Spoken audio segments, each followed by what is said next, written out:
Gayatri Mahamantra with your back straight, both hands on your lap, left beneath the right, contemplative mood. Om Bhuribhuvah Swaha Tatsaviturvarenyam Bhargo Devasya Dhimahi Dhiyo Yona Prachodayat. Mystical Gayatri Mahamantra we touch under the series part number 8. Let us today understand about the necessary warm-up which is prescribed before Gayatri Upasana. The warm-up word may sound slightly typical and peculiar when it comes to Gayatri sadhana, the Mahamantra sadhana. But yes, it has a very meaningful purpose. Maybe that the word deployed warm-up may not be that befitting, but it shall be able to convey its essence to you. There are few kriyas, few acts that we perform before we directly start our Gayatri Upasana. The japa. Upasana, japa. Though it is not mandatory for the beginners to learn and start these kriya, these exercises, these acts, but for those who are serious to pursue their sadhana further, these small acts, small activities understood as kriya make a meaningful difference to the sadhak. Now let us understand precisely what are those kriya. We may not be able to complete them in one episode of the series, but yes, the mentioning will start from here onwards. The objective of this kriya is to interiorize the sadhak in the form of a withdrawal. Generally, when we sit down for our japa, upasana, our awareness is not consolidated to that moment. Our awareness is scattered, fragmented into different portions.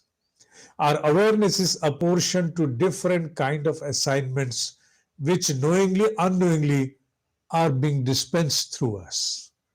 Now, it is the moment for us to embark upon a spiritual pursuit of the highest order. So it necessitates that we gather our entire existence, our entire awareness to this moment and enjoin it inextricably to the ongoing flow of the japa or the events from here onward. So that it may not happen that mechanically we go on performing the japa and otherwise in actual the mind starts traveling upon its own wanderings. Although this is going to happen time and again because the nature of the mind cannot be brought into discipline so early.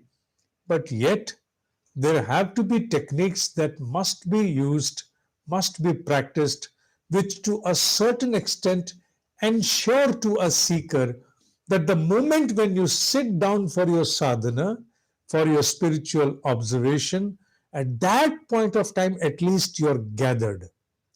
It may happen that after a period of 2 minutes, 5 minutes, you may start wandering within upon unmindful certain voyage which probably you have never planned before.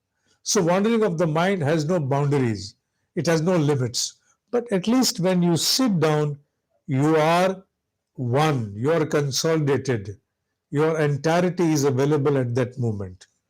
Now, all these kriyas, they facilitate through few observations the significance of our absolute availability at that moment.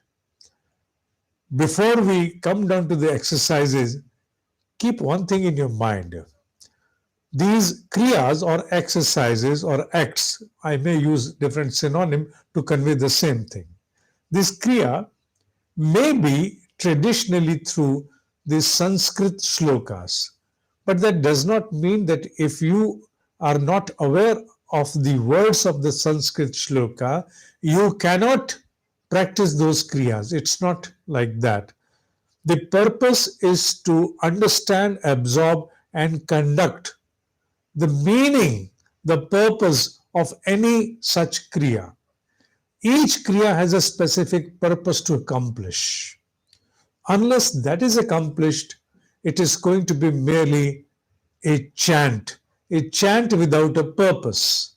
So, if you do not know the Sanskrit shloka, if you're not versed to practice that at this moment, it's really not going to matter at all.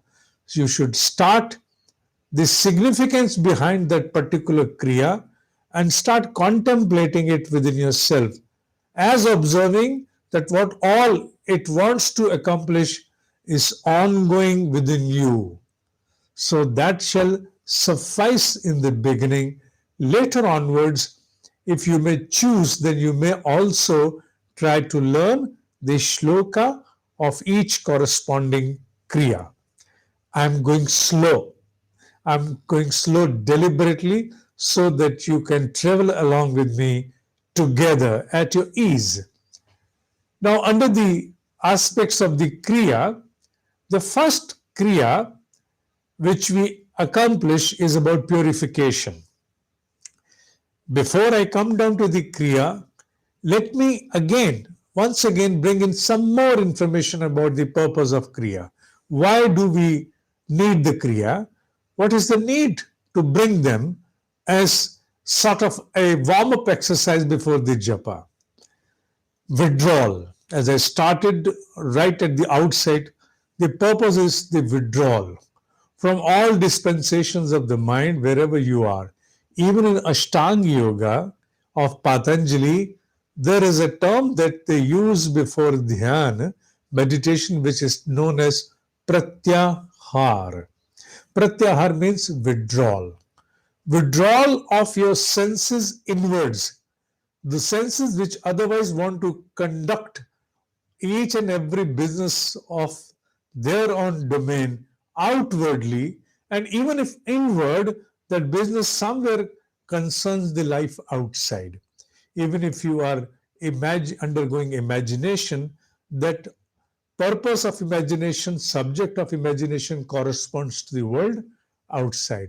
In a way, it is the control of your sensory organs trying to absorb their functionality within your awareness so that the sensory organs do not run outward on unmindful chatter. So the purpose is to withdraw. This is pratyahar.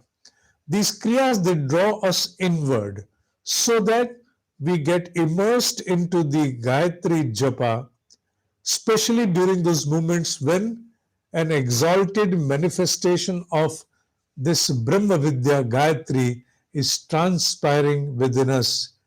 In other words, we open up our deepest ends to welcome this incoming energy as a result of our japa, which is the outcome of our japa.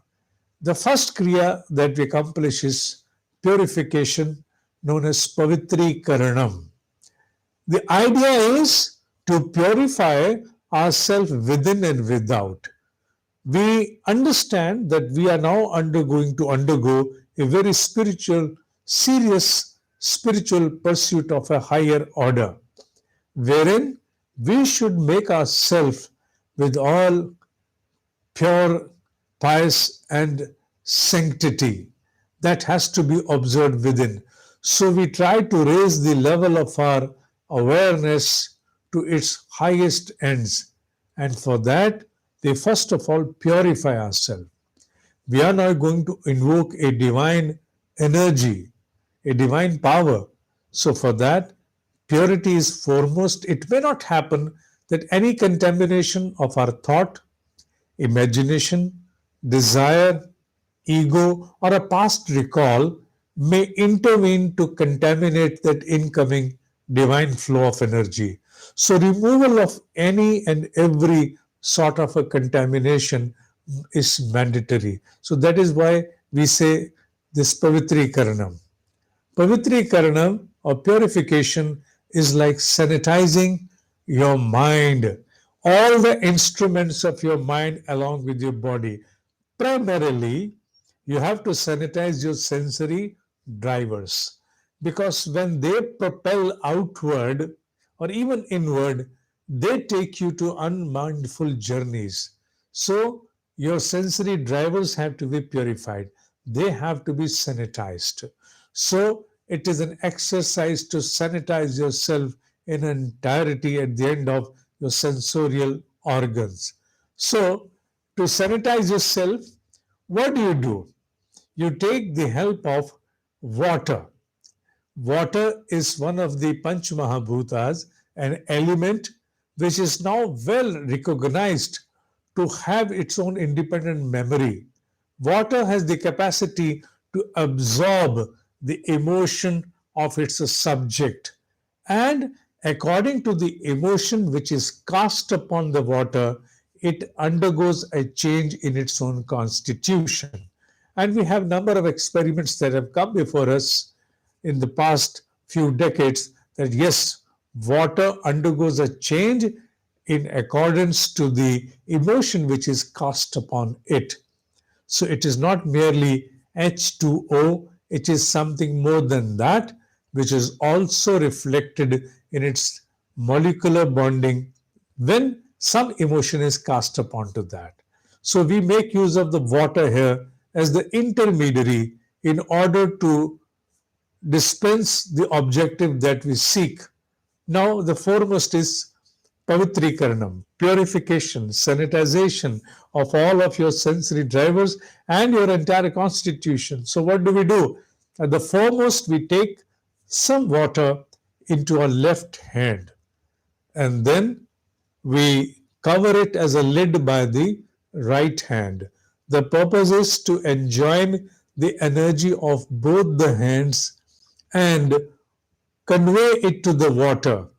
And the observation during those moments through the verse is Om Pavitraha Pavitro Va Sarvavasthangatyopi Va Yah Samrita Pundari Kaksham Sava Abhayantara Shuchi Om Punatu Pundari Kaksha Punatu Pundari Kaksha Punatu. Punatu is sort of a reiteration, it's an insistence.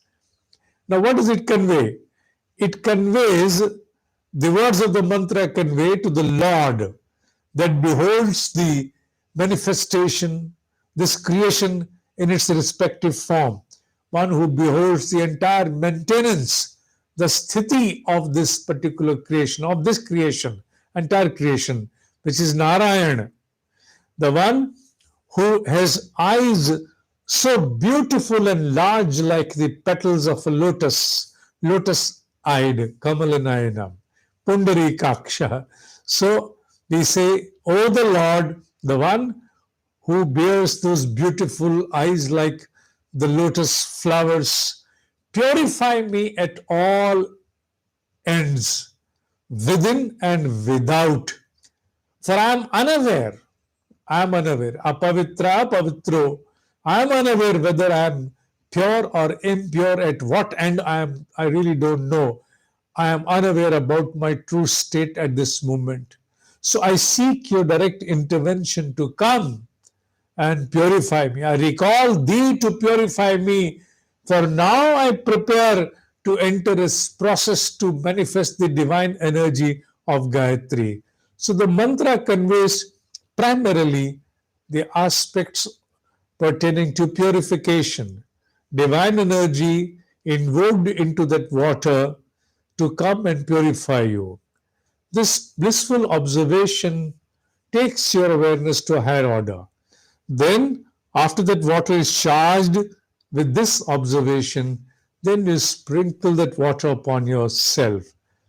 And punatu, again and again, is a reiteration, it's an insistence that you have to come and purify me. For I understand the importance of purity within myself. It has to be enshrined into me so that I am the rightful practitioner, sadhak, who can invoke this divine energy through my Gayatri Mahamantra japa. So, this is how you align your scattered mind, you bring them to it to one particular point which is at the moment ongoing within you. You consolidate your awareness, you raise the level of your awareness to a more sanctified level. Now, the second kriya that we start immediately after the purification as the first one is now to observe. We all are under problems. As human, we all hold a kind of a shortfall in our own lives, which may correspond to three areas. The pain that a human may suffer can be classified according to the ancient Indian wisdom into three types. There is no fourth type. You may go on to contemplate even after the program. You can recall and you can contemplate at your own end. Those three type of pain that a human suffer are known as abhav, agyan, ashakti. Abhav means deprivation. Agyan means ignorance. Ashakti means inability. Any pain which a human may confront in its life of any form, which may have thousands of its forms, shall ultimately correspond to one of these classification. Either it shall be a kind of a deprivation of its own kind, or an ignorance of its own type, or an inability in its own manner. Whatever it may be, it cannot be any fourth classification. You go on contemplating, they all shall be summed up within these three. So, it may not happen that when you are practicing your Gayatri Mahamantra japa, any pain which is there present in your life may not surface and project its larger face before you, and it casts a veil so that you cannot give yourself 100% to the ongoing practice. You are required to focus upon your japa. You are required to be present there. And instead of being present there, if you start contemplating and undergoing all kind of imagination that pertain to your kind of pain, what will happen? You shall be bereft of assigning your 100% awareness to that ongoing spiritual observation, that is the japa. So therefore, while you sit down for this japa, for this spiritual observation, you first of all convey to your own self, in the presence of the divine presence. In the presence of divine presence, I'm using the word presence twice to emphasize this, that I am right now sitting with all conclusiveness and completeness. I'm not sitting down for this observation of japa. My mind is settled. I may be having my own kind of pain in my life. I know that. I'm aware of that. I'm not that I'm oblivion of that. No, I know that. But I don't want that pain which I am suffering at this moment to come and infringe into my practice. I want to remain 100% focused. Because unless I'm focused, I shall not be able to gather the kind of energy which I require to cherish my pursuit in my life or to eliminate the kind of pain I'm suffering. So in order to gain maximum amount of energy out of this Gayatri Japa, I must assign myself 100%. And for that, I convey myself that no, at the moment in the divine presence, you are not in any kind of inconclusiveness. You are in your completeness. So, with your completeness, offer your entirety to this observation of Gayatri Japa. So it is like the right foot, the first foot is with completeness. It's not like that you have the begging bowl stretched right before you, so that the begging bowl is so large that you are not able to even allow anything to be sighted. Your Everything should be clear before you. So keep the bowl away and merely concentrate upon what you are supposed to be doing at this moment. So, how do we do that? So, we undergo a kriya again through the water, because water has that potential to bear the memory, isn't it? So, we again, what do? We do this exercise three times, thrice. We take the water in our right hand, we chant the mantra, then we intake the water once, then again twice, thrice. So this is Achmanam. And in the Achmanam, what do we do? What are those three things that we try to charge the water and intake? They are those aspects, those powers that eliminate deprivation, ignorance, and inability. So in the seed form, they are known as ring, power of ring, power of shring, power of cling. The one which gives you abundance of resources. The one that gives you knowledge, brings to the light of knowledge. The one that gives you enormity of strength. So all these three, one by one, you go on chanting each mantra. Or if you don't want to chant the mantra, you can just observe that now I am going to absorb the power of knowledge and drink it. Now I am going to absorb the power of wisdom, knowledge, drink it. Now I am going to absorb the power of strength, drink it.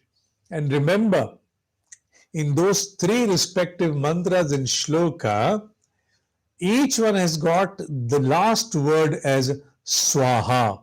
Om amrito pastanamasi swaha. Om amrita pidhanamasi swaha. Om satyam yasha shriramai shririshvaitam swaha. Swaha is the last concluding word. What does it mean? Swaha means the completeness. Swaha in Hindi means something which is sukha. The sukha has to be understood. It's a blissful state of completeness, conclusiveness, of accomplishment, where there is no room, there is no scope left for any deprivation, ignorance, or inability. That is swaha. Even in Gayatri Mahamantra, this bhur bhuvaha swaha. It means sukh swarupa, blissful joy of accomplishment, of completeness.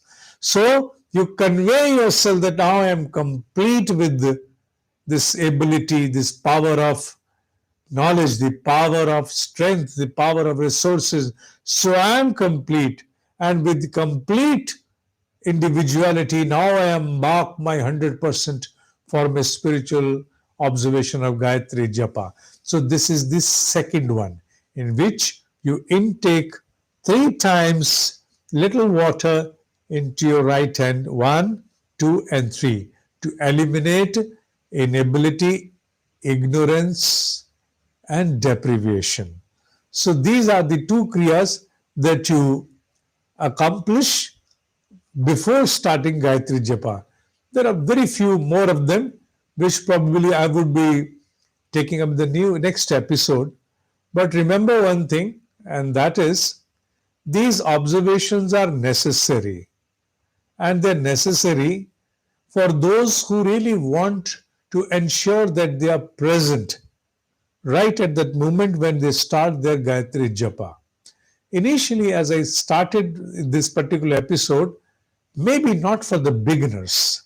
Beginners should be at their ease to, first of all, adapt to their sitting posture, the moving of the mantra within, the chanting of the mantra, and at the same time, they're practicing with the rosary to handle the rosary, and few complaints about the same time and same place.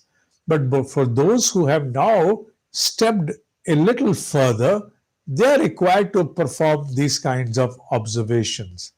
And remember, these observations have to be observed like a scientist. A scientist any scientist would not behave in their home or at other places like they behave when they are entering into the laboratory. When they enter in the laboratory, they become a different individuality. They sanitize themselves. They wear a different garb. It's absolutely different to what they generally appear to be in the world outside or at their home. Likewise, you too are a scientist in the domain of consciousness, going to now conduct a research, a deep probe within your own physical dimension wherein exists your consciousness.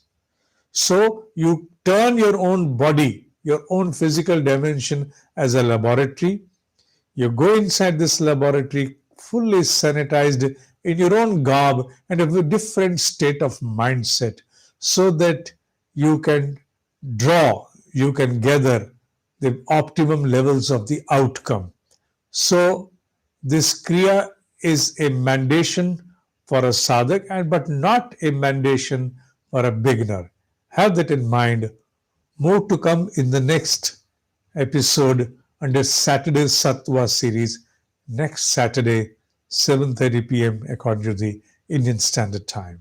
Till then, Om Hi Satya Hai, Om Hi Satya Hai, Om Hi Satya Hai.